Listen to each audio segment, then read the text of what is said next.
Give happily. Universe gives you back. Empty your vessel. Your vessel is ready to receive more. We learn about life through questions.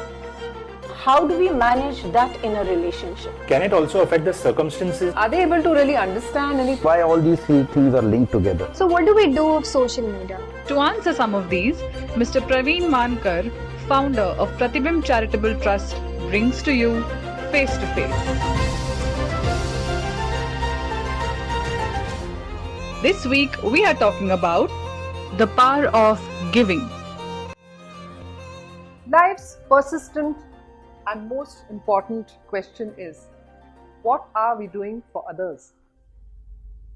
Madhuban खुशबू देता है, सागर सावन देता है, जीना उसी का जीना है जो औरों को जीवन देता है. So sir, we hear, the more you give, the more you get. How true is this statement? Simple है, सीधे बैठिए, sit straight. Okay. Good. Take a deep breath. Exhale. Take another breath. Don't exhale. Take one more breath. Don't exhale. Take another breath. Don't exhale. Take another breath. Possible? Not possible. Nature teaches you that unless you give out breath, you can't even take breath. So, give and take is a law of life. This is the first law that is taught to us by the universe and nobody recognizes it. Unless you empty out a cup, can you fill it up again? No chance. So, empty out is a law. Giving is a law. What to give, how much to give is an individual choice. But human beings choose not to give. Aane do. Huh? And then when you refuse to give, you have choked yourself so much that the universe cannot give anything more to you. Your receiver is completely full. So learn to give. Giving is a law. But generally, if you see, we keep asking all the time. We keep asking even from God. Yes. We go to God, we say, Bhagwan, aisa kiya to mujhe aisa de. And sometimes we even bribe God. True. Yeah. Very true. So we are all the time only asking. We just want things for ourselves.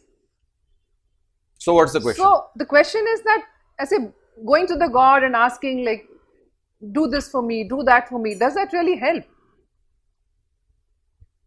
It helps your psyche. Whether it helps in reality is questionable, is debatable. Now, if you really want things in life, then learn to give. You watch all the rich people, people who have a lot of material substance. One habit they have is of giving. And I normally give this example of a businessman. Maybe he has all the bad qualities. Maybe he breaks the rules of the country, breaks the norms. But he has one good quality. He employs people. And in that process of employing people, he is feeding families of his employees. He gives salaries. And for that reason, through the law of cause and effect, the universe gives this person a lot of abundance. The more you give, the more you get. If you look at a natural phenomenon, the vegetables grow in abundance. Enough to feed the whole world.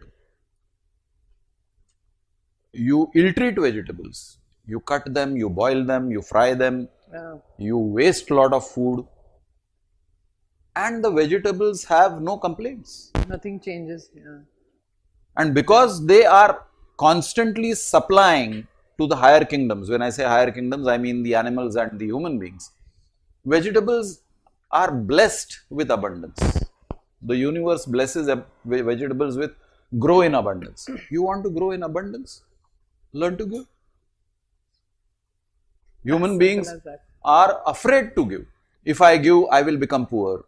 If I give, I will have a lack in future. My future will be insecure. All these are mind stories created by the human being, created by the society, and therefore I have collected enough for my 7 generations to True. survive. Who are you to decide about your 7 generations? You might have calculated for 7 generations. Your next generation will blow everything all away. up. You have no control over that. So, give happily, give readily. Many a times we see people giving. Mera purana shirt. De diya. That's not giving.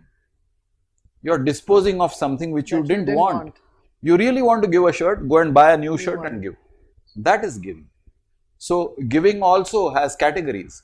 Giving to get rid of, or giving out of joy, happiness, gratitude that you are getting enough.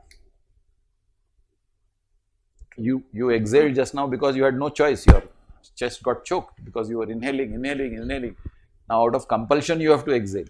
That giving is not a happy giving. That's a forceful giving. Give happily. Universe gives you back.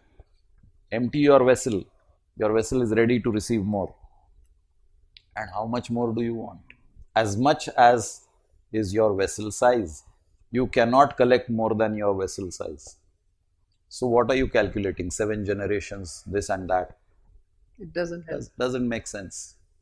Then we often say, give with a very open mind, but don't expect in return. Sure. You Now look this, at no, but if you ask me, this is easier said than done, because true. in terms of emotions, you True. know, when you are expressing your emotions, for example, towards someone, there is a little bit of expectation in return. So what would you say about that kind of giving? You said it right at the beginning. You go to the temple, you've got an objective of asking something. You are not actually offering your devotion or your worship to the deity. Yes, in that case, yes, yeah. You have gone to the temple with the objective that I must get something in return. Return. God should bless me, God should bless me with good health, God should bless me with good family, God should bless me with abundance.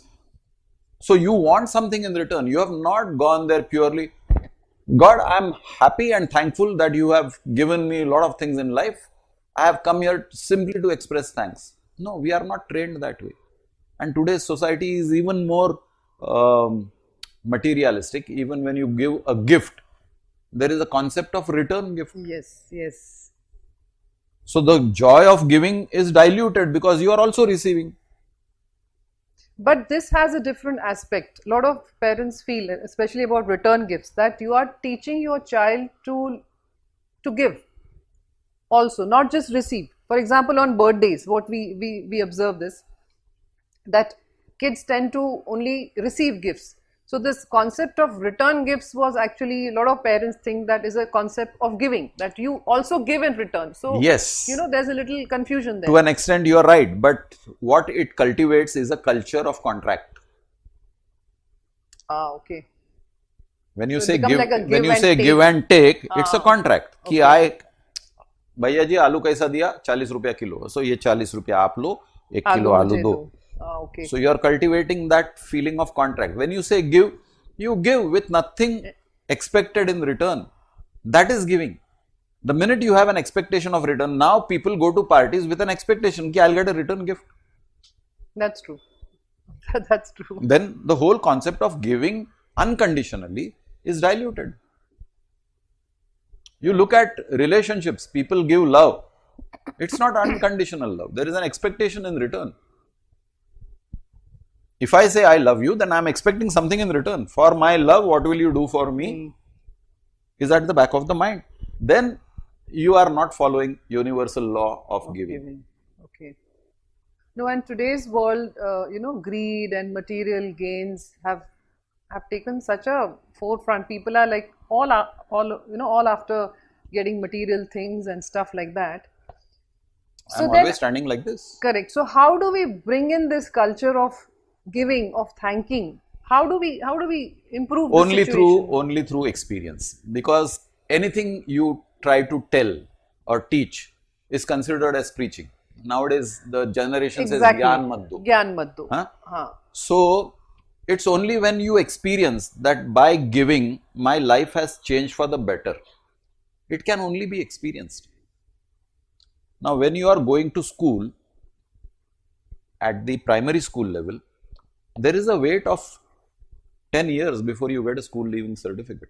That means you have invested your time, you have given your time, you have given your energy, you have given your money and waited for 10 years to get a piece of paper which says you have passed school. If this concept is applied everywhere, that yes, give, wait, be patient, the fruits will come. Okay. Once you cultivate this culture that the fruits will come, you don't have to go and grab the fruit. I want it, I want it, I want it. Then there is peace. It's because people are grabbing that there is war, there is attrition, there is clash between individuals, there is clash between societies, because everybody wants to grab, nobody wants to give. True. So, what would you say is the power in giving? To be experienced, cannot be put in words, because no amount of gas is going to convince people. No amount of talk is going to convince people. You have to experience it. Learn to give and you will experience the magic of the universe. Newton's third law. Every action has an equal and opposite It reaction. comes back to you. But you have to experience that. If you are refusing to give, there's somebody watching in the universe. Okay, this guy is miserly. Why should I give him? Since we are talking in India, there is one shlok or a statement in Lakshmi Stotra. Lakshmi is supposed to be goddess of wealth. True. So there is a line in that stotra which says, अगर मैं गरीब के पास गई तो वो खुद सब कुछ खा लेगा, अगर मैं किसी अमीर के पास गई तो वो बांटेगा. What does it mean? That if I bless a poor person, poor by mentality, if I bless a poor person, he will hoard everything and keep it for himself. Okay. But if I go to a rich person, again rich by mentality, he will distribute the wealth to people around. So even the goddess of wealth is judicious about where she should go. She should go to a person who is willing to give. And that's the law that works with business people. Why business people become rich? Because they give. They may be corrupt people. They may be lousy characters. Another law is operating for their lousy behavior, for their corruption. Through the law of cause and effect, they will suffer for whatever they did. But for this one good act of giving, they get in abundance. But here, if you see, they are also taking the services of the people who work for them, right? Sure, they are taking. So then you still call it giving? Yes, it is still giving. Because if I didn't employ you, would you get any opportunity to earn? Okay. Okay. So there is also an opportunity.